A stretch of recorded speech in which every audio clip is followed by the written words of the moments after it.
안녕하세요. 선목교회 성도님들 청년부 담당 최진우 전도사입니다. 오늘도 하나님께서 우리 모두에게 하나님의 말씀을 들려주시길 원합니다. 2022년 12월 20일 화요일 큐티 방송을 시작하겠습니다. 사랑의 하나님, 오늘도 하나님 말씀 앞에 우리 모두가 섭니다. 무둔한 우리를 깨닫게 하시고 잘 이해할 수 있도록 인도하여 주시옵소서. 감사합니다. 예수님의 이름으로 기도합니다.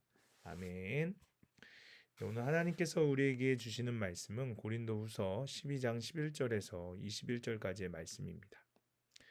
내가 어리석은 자가 되었으나 너희가 억지로 시킨 것이니 나는 너희에게 칭찬을 받아야 마땅하도다. 내가 아무것도 아니나 지극히 크다는 사도들보다 조금도 부족하지 아니하니라. 사도의 표가 된 것은 내가 너희 가운데서 모든 참음과 표적과 기사와 능력을 행한 것이라. 내 자신이 너희에게 폐를 끼치지 아니한 일밖에 다른 교회보다 부족하게 한 것이 무엇이 있느냐. 너희는 나의 이 공평하지 못한 것을 용서하라.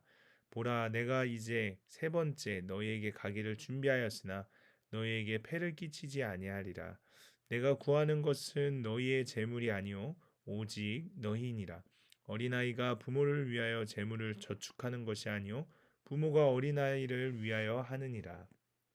내가 너희 영혼을 위하여 크게 기뻐함으로 재물을 사용하고 또 내 자신까지도 내어주리니 너희를 더욱 사랑할수록 나는 사랑을 덜 받겠느냐.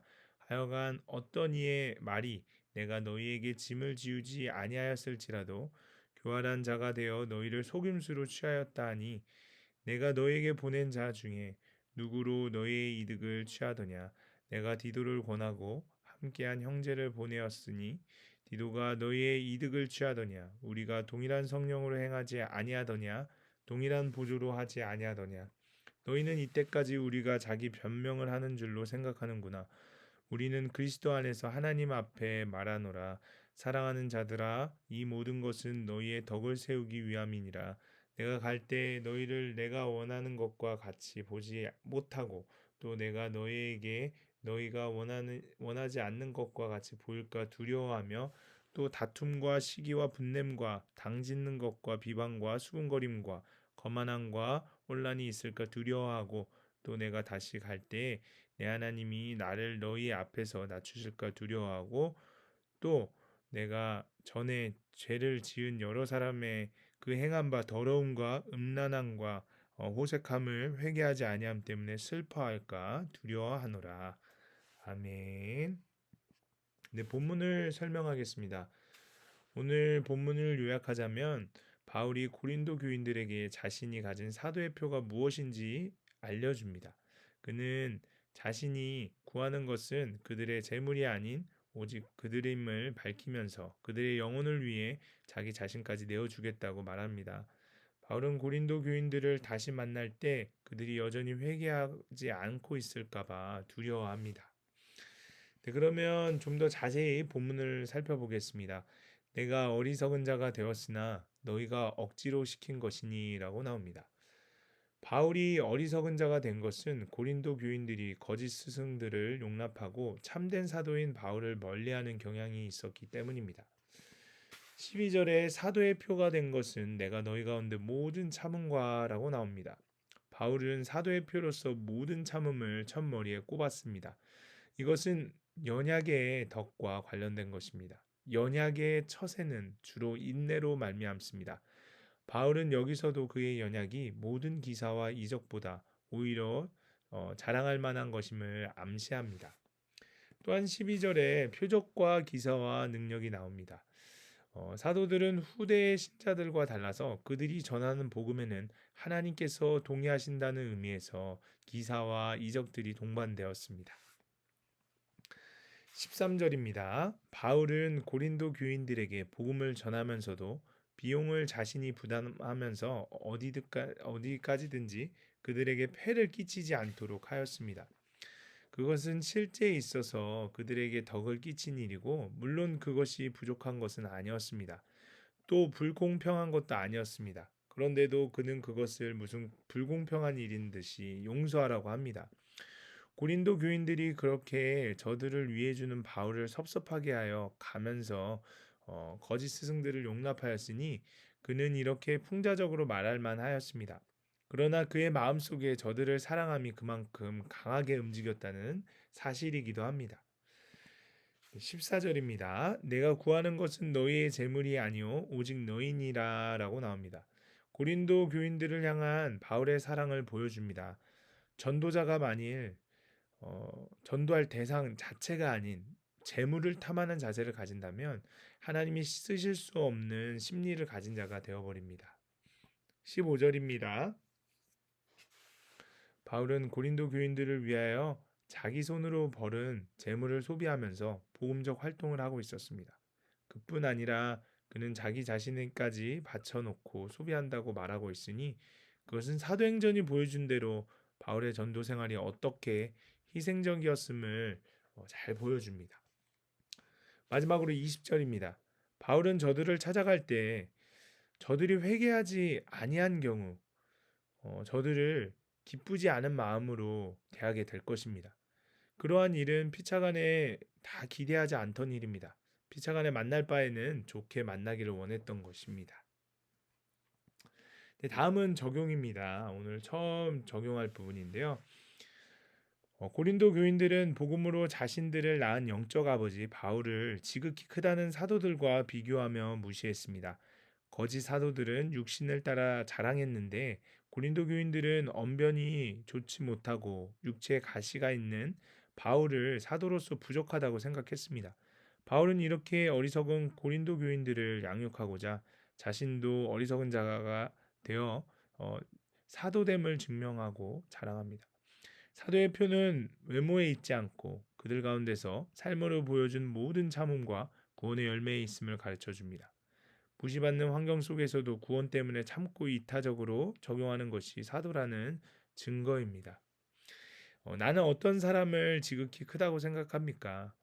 그리고 나의 환경에서 구원 때문에 참고 이타적으로 적용해야 할 것은 무엇입니까? 우리 자신을 한번 돌이켜 보았으면 좋겠습니다.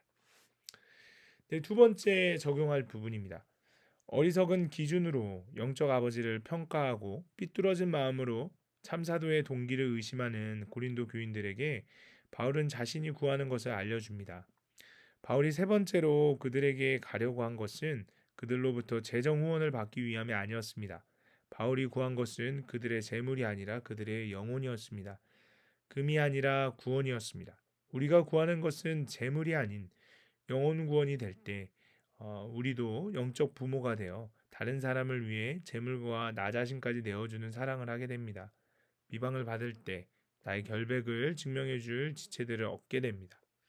내가 구하는 것은 남의 재물이나 칭찬입니까? 아니면 남의 구원입니까? 한 사람의 구원을 위해 나의 재물이나 시간을 어떻게 사용하시겠습니까? 한번 우리가 우리의 시간을 어떻게 써야 될지, 우리의 재물을 어떻게 써야 될지 돌이켜 보았으면 좋겠습니다. 네, 오늘 우리가 함께 읽을 묵상 간증은 페이지 259쪽에 복경시의 불통 부부입니다.